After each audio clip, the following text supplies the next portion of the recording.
উঠলো বায় তো কটক যায়। তোমরা নিশ্চয়ই কথাটা শুনেছ।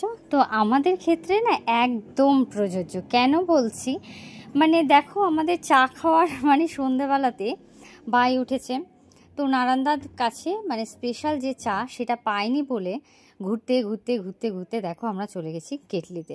নারান্দার স্পেশাল চা কে কে খেয়েছো সেটা কিন্তু অবশ্যই কমেন্ট করে জানিও।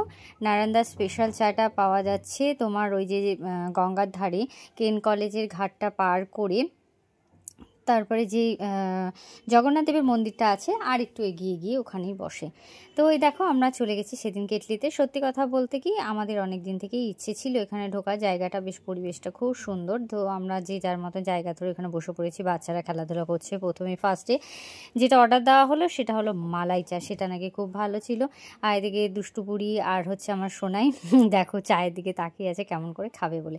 তো সেদিন ছিল শনিবার যেহেতু, তো আমাদের আমিষ সেদিন খাওয়া হবে না বলে সব পনিরের আইটেম ওখানে মানে অর্ডার দেওয়া হয়েছিল। আর এত সুন্দর ছিল সত্যি বলছি, আর পরিবেশটা দেখো সত্যি খুব সুন্দর। ওখানে মানে সন্ধ্যাবেলা গিয়ে আড্ডা মারার জন্য একদম পারফেক্ট জায়গা। আর এখানে হচ্ছিল একটা গানের অনুষ্ঠান, শ্রদ্ধাঞ্জলি। তো টাটা, বাই বাই।